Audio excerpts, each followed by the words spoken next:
E sejam vocês muito bem-vindos a mais um episódio do Podpah, hoje dando continuidade à série Candidatos. O candidato de hoje é o João Goulart. Jango 2. Jango 2, mas como é que é? Voltou?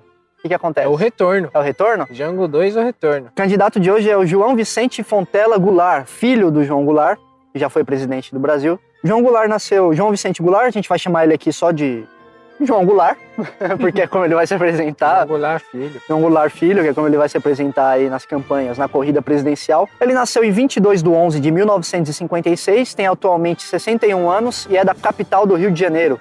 Seu estado civil é casado e João Goulart Filho foi finalista do Prêmio de Literatura Jabuti na categoria Biografia em 2017. Só lembrando, esse prêmio Jabuti já premiou várias figuras ilustres aqui no nosso país, Chico Buarque é uma delas. A sua formação é em filosofia na Pontifícia Universidade Católica do Rio Grande do Sul, a PUC-RS. Sua profissão é filósofo, escritor, poeta e palestrante. Seu partido é o PPL, Partido da Pátria Livre. Eu sou o Thiago Almeida. E eu sou o Guilherme Souza. E vamos aí dar uma olhada na trajetória do João Goulart Filho.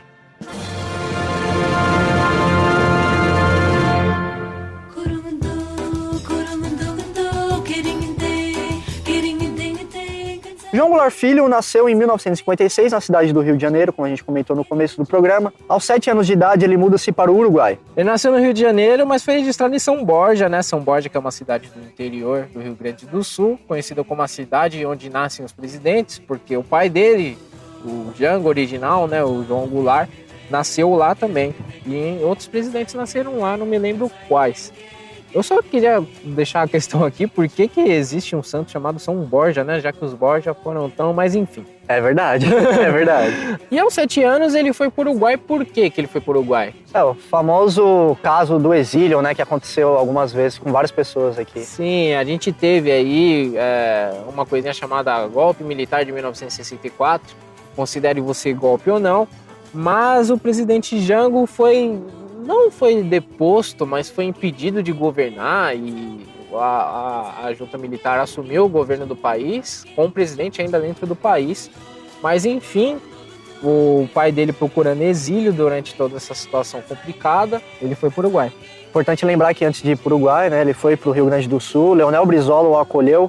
O João Goulart Filho, ele disse que ele já tinha 7 anos nessa cidade, então ele conseguiu ver, né, mais ou menos como é que foi isso aí, consegue ter algumas memórias. E aí, né, aos 7 anos de idade ele foi para o Uruguai e em 1976 ele se casa lá no Uruguai mesmo. Isso, ele se casa em 1976 na fazenda de El Milagro, lá no Uruguai.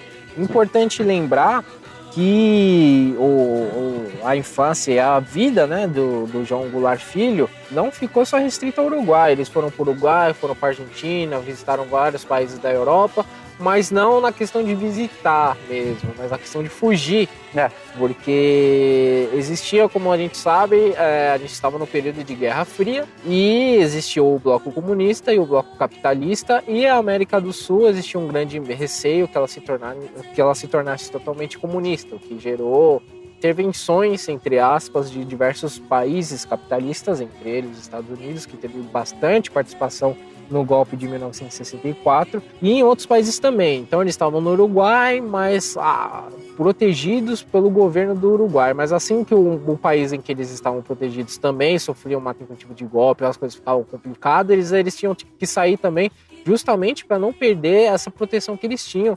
E também existia na época o assassinato de várias pessoas políticas que representavam ali, que seriam os governos comunistas, né? Vários presidentes e vários políticos que foram isolados nessa época, que se exilaram em diversos países, foram assassinados. Então existia esse temor, né, do Jango ser assassinado em outro país. Então eles ficavam sempre mudando quando existia uma certa ameaça. Então eles foram para a Inglaterra, para outros países da Europa, foram para a Argentina também, mas sempre ali tentando ficar próximo ao Uruguai. Eles ficaram ali muito também presentes na cidade de Mercedes, no Uruguai. Exatamente. E aí, em 1977, né, o seu pai morreu e aí ele retorna aqui para o Brasil para enterrá-lo, entre outras coisas. Sim, ele tem 20 anos na época e ele retorna pro Brasil, e nessa época ele tenta trazer o corpo do pai por Brasil também. Inclusive, a causa da morte do Jango é questionável até hoje. Ele é uma das pessoas que defende que Jango teria sido assassinado mesmo no exílio, né? Mas ninguém sabe. Mas dizem que ele diz até que mesmo morto, foi difícil trazer o Jango para o Brasil, porque achavam que mesmo o Jango morto era um risco pro governo brasileiro na época regido pelos militares. Que beira o absurdo, né? E aí, 2 anos depois, em 1979, portanto, ele ajuda a fundar e se filia ao Partido Democrático Trabalhista, o PDT. Sim, com a ajuda do seu tio, Leonel Brizola, né? Sim. E com os vários movimentos na época, ele é um dos fundadores do PDT. No ano seguinte, em 1980, ele inicia os estudos em filosofia na PUC do Rio Grande do Sul.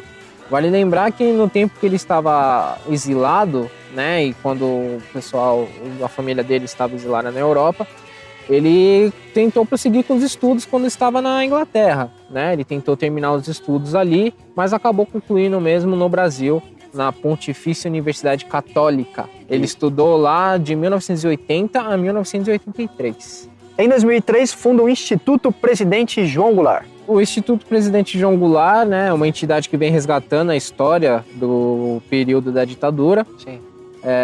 Assim como as consequências do golpe de 1964 para a sociedade brasileira. Mas ele também teve participação política nesse meio tempo. Em 1998, ele foi presidente do Instituto de Terras do Rio de Janeiro, a convite do ex-governador Leonel Brizola. Durante a gestão de João Goulart Filho, ele titula o primeiro quilombo no estado do Rio de Janeiro, denominado Campinho da Independência, no município de Paraty.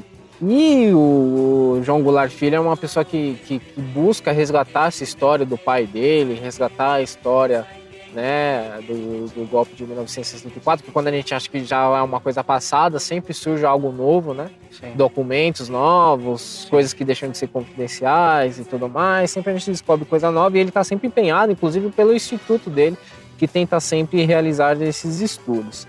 Entre os trabalhos que ele fez 2 documentários e também escreveu um livro. O livro se chama Jango e Eu, escrito pelo João Goulart Filho, que conta, é um livro muito legal também, cheguei a folheá-lo aqui. Inclusive as informações que a gente trouxe aqui estão presentes no livro, para quem quiser saber um pouco mais de como foi o exílio do João Goulart e como foi essa relação de um presidente deposto pelo regime militar. É um livro muito interessante, que ele conta as coisas bem detalhadas, ele conta como que foi a saída da família dele do Brasil para o Uruguai, a relação dele com a mãe dele e com o pai dele também. Histórias muito legais até lá, para quem se interessa, é uma fonte legal de estudos e foi da onde a gente retirou a maioria dessas informações. E ele também fez 2 documentários. Um pela TV Senado, que é Jango em 3 atos, e o segundo pelo Canal Brasil, Dossiê Jango. E aí são dois documentários que mostram, né, como que era, como um pouco mais a história de Jango, mas principalmente um ponto ideológico, né? Vale lembrar aqui que João Goulart, ele é de esquerda. Sim. E o pai dele também era de esquerda. Sim.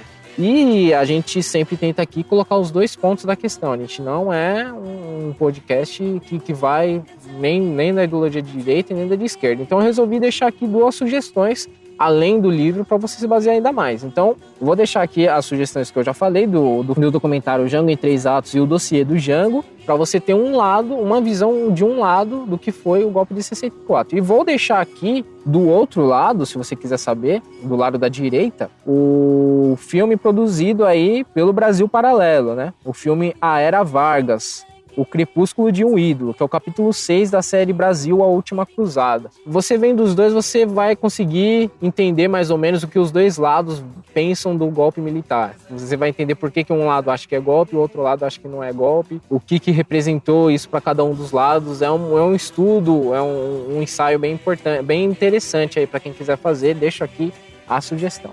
Sim, o livro também, na minha concepção, é bem importante ler, porque você vai ter uma visão bem intimista, né, bem próxima de pessoas que sofreram de fato, né? Hoje em dia a gente tem muita pessoa avaliando o contexto histórico e poucas falando do que foi de fato, até porque a gente não tem muita gente que sofreu aquela época e está viva hoje, né? Então exatamente. É importante ler aí para saber como foi a visão de quem sofreu. E abre aspas. Nosso projeto é enfrentar o rentismo, coisa que o PT não fez. Fecha aspas. E E vamos falar aí da carreira política aí de seus mandatos, que já adiantamos aqui, não é lá tão extensa, né? Em 1982, o João Goulart Filho se candidatou a deputado federal pelo Rio Grande do Sul. O partido era o PDT, Partido Democrático Trabalhista. À época ele tinha 26 anos e conseguiu 32.476 votos que o elegeram. Gastos da campanha não disponíveis, aqui só dando o adendo, como a gente fala em todos os episódios, mas caso você tenha chegado em primeiro neste episódio, quando a gente fala que os dados não estão disponíveis, né, a gente tem uma dificuldade muito grande de recolher esses dados no TRE e no TSE, de eleições antigas, né, que realmente não tem muitos dados, né, de gastos, né, a gente tem o número de votos, etc., mas de gastos não tem. Também cada TRE de cada federação trabalha a sua maneira. Aqui em São Paulo, por exemplo, a gente tem dados a partir de 2004, 2000, por aí, em outras regiões já tem dados mais anteriores, mas quando a gente fala que não está disponível, ou é porque de fato o dado não existe, ou porque a gente também não conseguiu acessar por alguma dificuldade ou impossibilidade de acesso. A gente sabe como são os sistemas públicos aqui do nosso país. Exato, a gente não tem muitos dados, nem informações dos gastos de campanha e nem dos números, e também não temos muitos dados sobre o que ele fez na atuação dele como deputado, né? Então a gente não tem muitas informações aqui, mas foi a única participação política dele. E durante o mandato dele, ele já foi convidado a fazer pronunciamentos na Câmara dos Deputados várias vezes, inclusive fora do mandato. No mandato dele, ele tentou mais denunciar o que foi o golpe de 64, tentar resgatar a história do pai.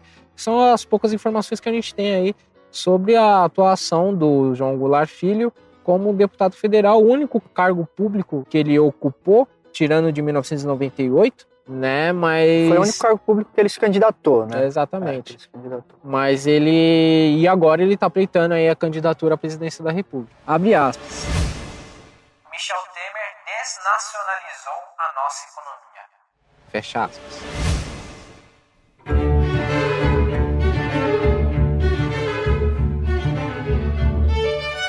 E agora a gente chega no campo das propostas, a gente vai trazer aqui para vocês as propostas de João Goulart Filho. Ele defende, né, o Estado forte e presente. João Goulart, pai, era um estadista assumido. João Goulart Filho também vem com essa posição estadista bem assumida também. Importante você lembrar disso, porque claramente nas entrevistas e em todos os depoimentos que ele dá, ele pretende seguir com o legado do pai e de Leonel Brizola também. Sim, sim. Né? Então as propostas não fogem muito. Inclusive, até deixei as recomendações aí. E no final a gente vai dar o dossiê com todos os links e referências que a gente deixa aí. Porque você estudar e resgatar a história do Django 1, você vê o que o Django 2 tem a oferecer também. Realmente, né? Até porque Django, ele continuou o governo de Getúlio Vargas, né? Que também foi um estadista muito forte. E é uma continuidade de governo, né? Por assim dizer. Tanto que o Django 2, Django Filho, ele apoia também Getúlio Vargas. Ele assume que o que o Django fez foi uma continuidade do governo Vargas e pretende dar mais continuidade a isso. Uma segunda proposta seria a reforma urbana. Sim, a reforma urbana a gente coloca junto com a primeira proposta que você citou aí, que é o Estado presente. Tornar o Estado mais presente nas comunidades, nos municípios e também reformar, fazer essa reforma urbana, que é, entre aspas, o que a gente chama com os outros candidatos de uma reforma no Pacto Federativo. Ele pretende reestruturar os municípios e as comunidades que existem aí nos diversos municípios, que em muitos casos a gente tem o município e a gente tem as comunidades que vivem à beira do município. A gente coloca aí as favelas e tudo mais, que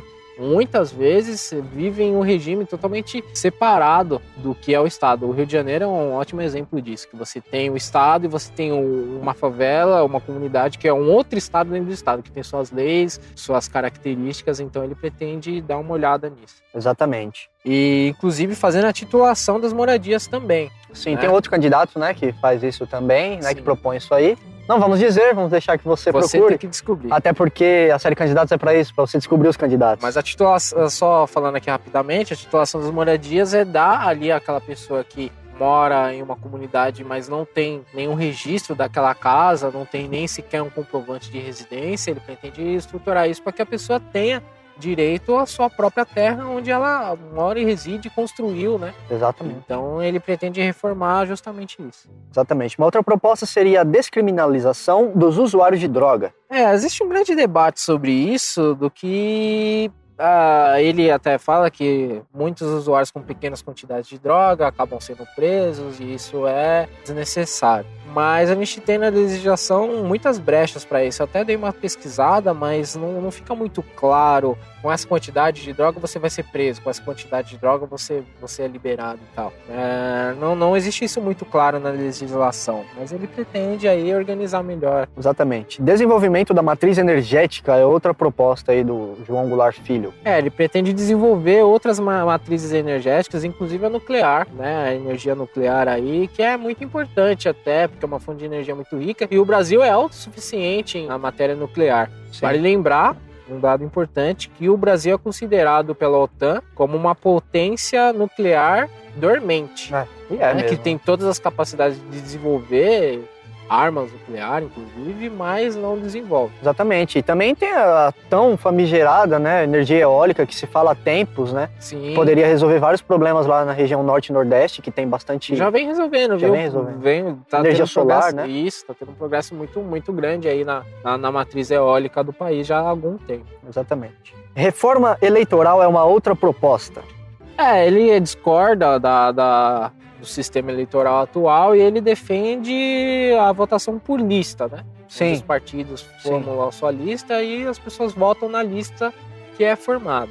Renegociar a dívida interna é uma outra proposta também, isso é extremamente importante, né?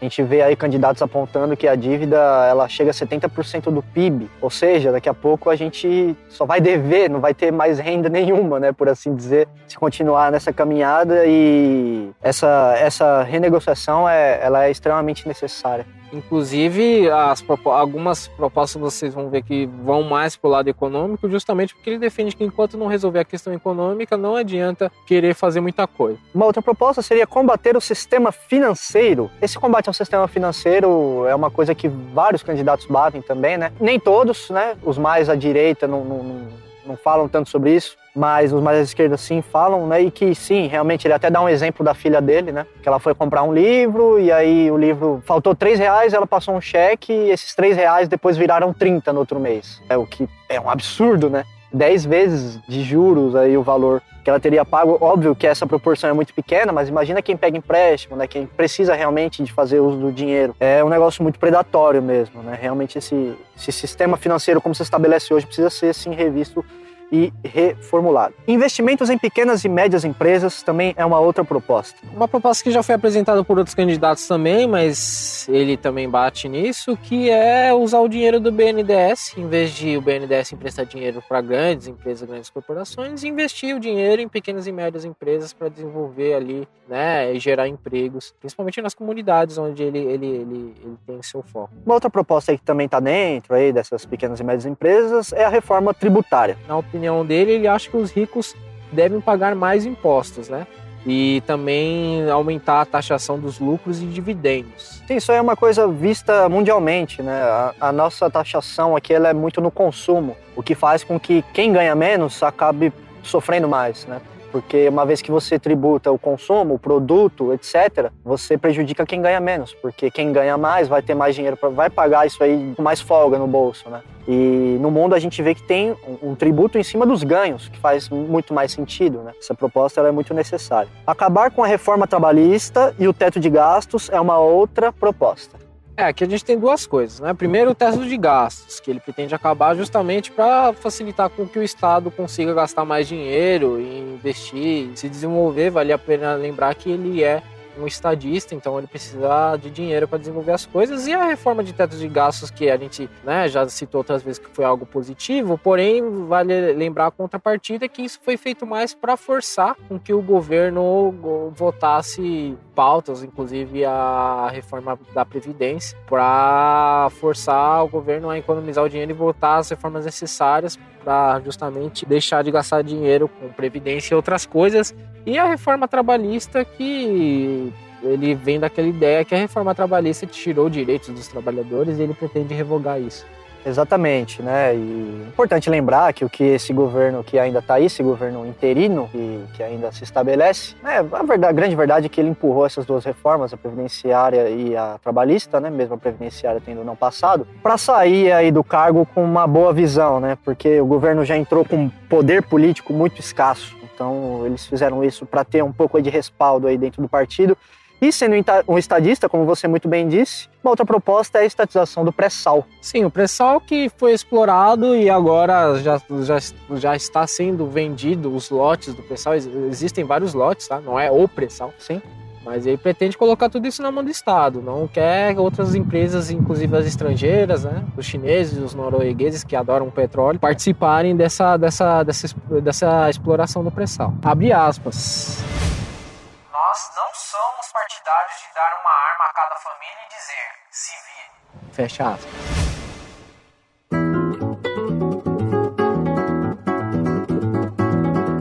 E agora a gente entra no bloco das polêmicas. A gente faz isso com todos os candidatos, com o Jango 2, o Jango Filho não seria diferente. Em 2017, João Vicente anuncia a saída do PDT, logo após o partido se aliar ao governador de Brasília, Rodrigo Hollenberg, do PSB. Isso porque o Rodrigo vetou a construção do Memorial da Liberdade e Democracia a presidente João Goulart, alegando que o projeto continha falhas. Isso é o que diz a história. Nos bastidores diz que há outro motivo, né? Diz que o terreno onde seria construído o memorial é próximo a um quartel-general do Exército, o que poderia parecer uma provocação, né? O filho de Jango diz que Hollenberg, abre aspas para ele, Caçou o pai pela segunda vez. fecha aspas. Só para deixar claro, ele ficou magoado com Hollenberg por ter vetado a obra. Hollenberg se defende dizendo que a obra continha falhas. O Jango 2 defende que não foi construído por questões ideológicas. Cabe aí a procura do real motivo, né? Caso Exato. possível. E abre aspas. É um absurdo atrelar o preço dos combustíveis à especulação do dólar. Fecha aspas.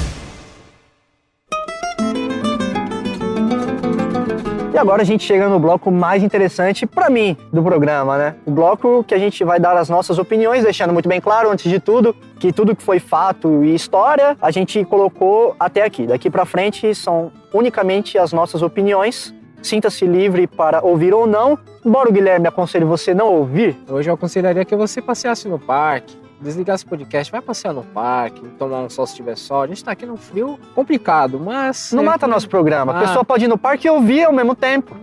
Não acho recomendável. Depende. Se ouvir opinião no parque, não, vai curtir a vida, vai ser feliz. Tá bom então, mas eu aconselho ouvir porque a gente inicia e forma o debate, que é o que a gente precisa, né? O Gui muito bem disse num episódio aí que sempre foi reclamado que o brasileiro não se interessa por política, e agora que ele se interessa, essas mesmas pessoas que reclamaram disso estão reclamando que o brasileiro está muito politizado. E eu sou uma delas. Eu não acho. Eu não acho. Eu acho que muito pelo contrário, tem sim que se politizar. E o que você tem de opinião aí? O que eu tenho de opinião? Posso começar então? Pode. Vamos começar aí com o que ele falou sobre atrelar o preço do petróleo ao dólar. Ele disse que o preço dos combustíveis não deve ser atrelado ao dólar, e ele disse também que deve se controlar preços e não impostos, como PIS e COFINS. É interessante porque o Brasil, como a gente já falou em outros episódios, né, ele não refina o petróleo, refina muito pouco, a verdade é essa, vende para fora e compra refinado. Se você vende para fora, e a gente sabe que a moeda internacional é o dólar, e você compra isso de volta, não tem como você não atrelar o preço do combustível ao dólar. Exato. É impossível. É impossível. Mas será que ele não está falando isso na questão que a gente já até levantou, de a gente refinar o próprio petróleo, usar o nosso próprio petróleo no mercado interno? Se for dentro disso, aí eu concordo. Agora, na situação atual, não atrelar o preço do combustível ao dólar é impossível. E seria até burrice, seria uma medida forçada. E a gente sabe que controlar preço na marra é suicídio, que não só no nosso país, em todo o país. Exatamente. Essa história de controlar preços e não impostos também tá errado. Você não tem que controlar preço. Se você abaixar imposto, você abaixa preço, consequentemente.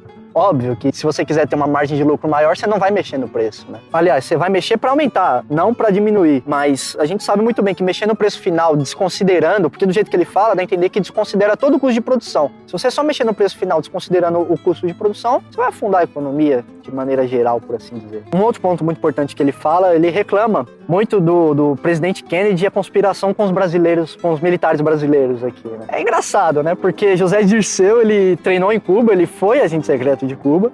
Tiveram também agentes secretos aqui do comunismo, de maneira geral, aqui no Brasil. Olga Benário, pessoas que falam da Olga com grande exaltação, né? Você lembra que ela era uma espiã do serviço secreto e veio pra cá pra proteger Júlio Prestes. Inclusive, queria mandar um abraço pra mamãe, que se estiver ouvindo, que ela adora o filme da Olga. Sim, produção literária e cinematográfica é excelente, mas não é a história verdadeira, né, por assim dizer, e conta só a parte ruim. E teve, sim, mandaram a Olga pro regime nazista, que era inimiga do regime nazista. Ah, mas o nazismo não era de esquerda? Eu prefiro não colocar meu pé aqui. Tá Eu bom. prefiro não colocar. Mas o ponto é o seguinte, ele reclama da intervenção norte-americana, mas não fala nada da intervenção do lado dele, do lado que ele apoia, entendeu? Isso que é interessante. Se você reclama dos Estados Unidos, na minha opinião, você tem que reclamar também do serviço secreto cubano, russo, e etc. Porque é uma invasão tanto quanto igual. Queria deixar aqui 2 referências e vou comentar sobre elas. O filme da Olga também, se você quiser ver, como o Thiago bem disse e como minha mãe sempre fala, é um ótimo filme. E um livro do William Vac? Do William Vac. Sim, Camaradas. O Camaradas, que ele conta justamente essa história que existia também influência... Como a gente fala? As pessoas gostam muito de falar sobre o golpe de 1964, mas esquecem que o golpe de 1964 foi uma consequência da Guerra Fria. Sim. O Brasil participou das 3 guerras mundiais, se a gente for colocar a Guerra Fria como uma guerra mundial. Sim. Da primeira e da segunda, e da terceira também, que teve como resultado o golpe de 1964. Então a gente estava vivendo no contexto de guerra, mas também houve sim participação do governo Kennedy. Claro. Dentro do golpe de 1964, o que acontecia era que existia um medo, depois que Cuba teve sua revolução e se tornou um país comunista, o comunismo começou a chegar no Ocidente, né, por assim dizer. Sim. Principalmente nas Américas. E aí, depois de Cuba, outros países também viraram socialistas e existia um medo que se o Brasil se tornasse socialista, na visão do Kennedy, o resto dos países iriam seguir o mesmo caminho. O Brasil, por ter uma localização estratégica referente aos outros países e por ser uma potência econômica da época. Então, existia uma conspiração, entre aspas, do cônsul americano dentro do que ficava dentro do Brasil,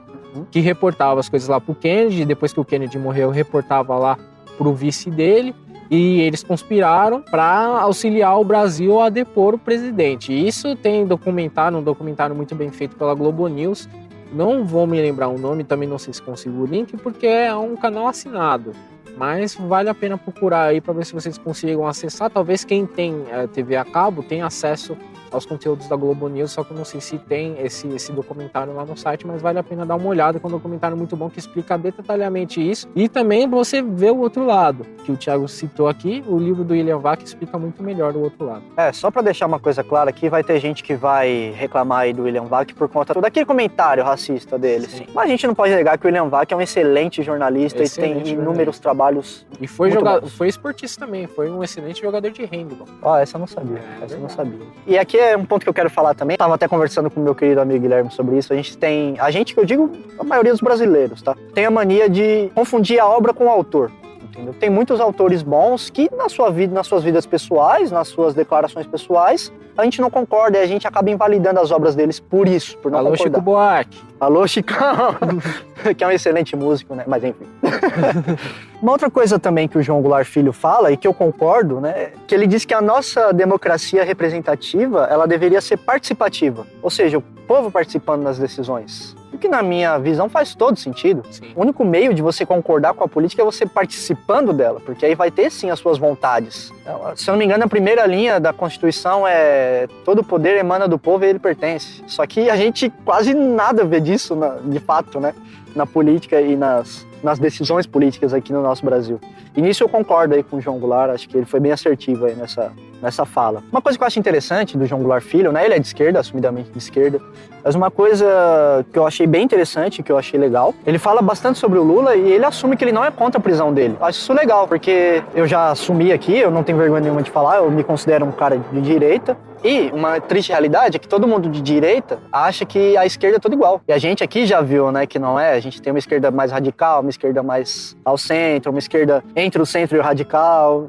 E entre essas esquerdas tem várias discordâncias também. Posso citar aqui o Aldo Rebelo, por exemplo, que é um cara que eu me surpreendi, né? Não tenho um A pra falar dele. Escutem lá o episódio. Escutem lá, que é muito bom. Se não saiu, vai sair. Quem é de direita, eu posso falar isso porque eu conheço as opiniões de pessoas de direita, né? Não posso falar pela direita inteira, até porque eu penso diferente, né? Mas realmente, a direita tende a achar que toda a esquerda é igual. E aqui o João Goulart Filho é de esquerda e não é contra a prisão do Lula, ele é a favor. E isso aqui eu acho interessante, porque é o que eu sempre falo, se o cara fez ele tem que pagar. A gente não pode confundir os feitos que o Lula fez com o que ele fez de errado, entendeu? Se ele fez uma coisa boa, excelente, a gente tem que agradecer e seguir em frente. Agora, a partir do momento que ele fez o certo pelo errado, isso não deve ser glorificado e tem que sim ser pago, na minha opinião. Vale lembrar que, não queria falar, mas é apenas um dado para você pensar, não é opinião, tá? Mas na Alemanha também, a gente teve um crescimento muito, muito alto de empregos e da economia no período do Hitler. Sim. Isso anula as coisas ruins que ele fez? Então, exatamente. E em paralelo aqui no Brasil, regime militar também. Exato. Né? Então é de se pensar e bato palma aí pra ele por essa posição, né? Jogando na cara aí dos direitistas um pouco mais irracionais, que a esquerda não é só o que eles pensam. Minha opinião sobre o Jango 2, gostei de chamar ele de Jango 2. Bora. E ele diz que, sobre a questão do armamento, que muitos candidatos, né, defendem que devem armar ou permitir as armas para o cidadão de bem. Sim. Mas o que é o cidadão de bem, né? É uma questão que eu já venho levantando muito assim. E ele levanta um ponto importante. Ele fala, a gente vai liberar as armas para o cidadão de bem, então a gente vai armar os sindicatos? Então os sindicatos, em vez de fazer, né, uma greve, alguma coisa, eles vão entrar armados na empresa enfim, então é uma coisa que tem que ser revista. Só o fato de dar armas para a população não resolve a questão de segurança e muito pelo contrário, porque quando a gente fala dessa de filtrar aí, criar um filtro entre os cidadãos de bem e os cidadãos que não são de bem para armar, é uma questão muito complexa e a gente já falou isso no episódio do Jair Bolsonaro, vale a pena você ouvir também. Então eu não vou me alongar tanto aqui. Só que um ponto negativo é que ele chega falando que nós temos que pensar o Brasil, mas me desculpa aí ao Jango 2, só que você tem que, se você é candidato à presidência, você tem que chegar com o Brasil já pensado, né? Exato. Você não tem que, não, nós vamos assumir o governo e quando chegar lá a gente vai debater, vai discutir o Brasil, nós vamos pensar o Brasil. Desculpa, mas você só vai ter 4 anos, né? E a gente tá numa situação que não dá mais pra ficar conversando e tudo mais. E isso é uma coisa que você já pode fazer antes de assumir o governo. A gente tem vários candidatos aí que já vem com uma pauta, e inclusive com metas, né? Já bem estabelecidas, já vem com a sua base de governo, até muitos já trazem seus economistas, os seus ministros, antes mesmo de assumir. Eu não acho isso nada de ruim. Eu acho que quanto mais você conseguir adiantar para chegar nos 4 anos já fazendo, melhor. Então sou totalmente contra esse fato de tem que chegar lá para pensar o Brasil e tal. Tem que chegar com o Brasil já pensado. Essa é a minha opinião sobre o Jango 2 aí. É a mesma coisa de você falar, primeiro eu vou disputar a competição, depois eu penso no que eu vou fazer com o dinheiro. Exatamente. É mais ou menos isso. Exatamente.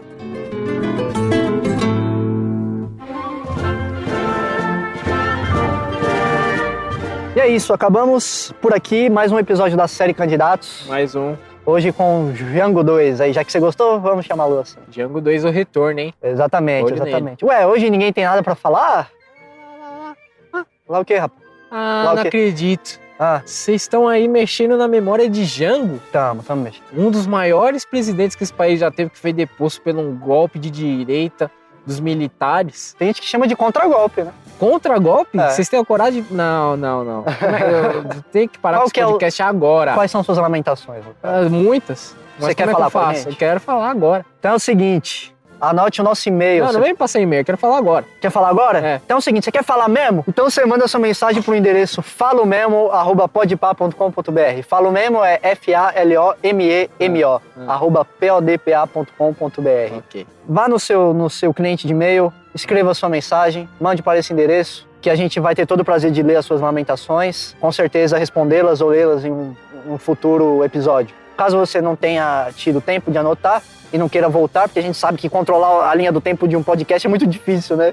É muito grande. Você pode ir no nosso site, podpah.com.br, podpa.com.br, e lá vai ter um menu contato, onde esse mesmo endereço que eu acabei de falar, e vai ter também lá o formulário de contato, caso você prefira se comunicar pelo formulário. Só lembrando que a gente não está, né, lendo os e-mails e os feedbacks que tivemos aí dos ouvintes, porque a gente está no meio da série de candidatos e queremos deixar todos iguais. Mas depois, quando terminar, inclusive durante, a gente está respondendo todos aí os comentários, os e-mails e tudo mais. Sim. Mas quando terminar, a gente faz um apanhado de tudo aí e tenta colocar em algum episódio ou responder todos vocês aí. Exatamente. E é isso, galera. Lembrando também que o Podpah não é só um podcast sobre política. A gente é um podcast itinerante de São Paulo. Sim. A gente vai por vários lugares de São Paulo, sempre abordando um tema e contando um pouco da história desses lugares que a gente frequenta. Essa é uma maneira que a gente encontrou de nós mesmos conhecermos a nossa própria cidade e instigar também outras pessoas a conhecerem, inclusive pessoas de fora da nossa cidade ou do estado.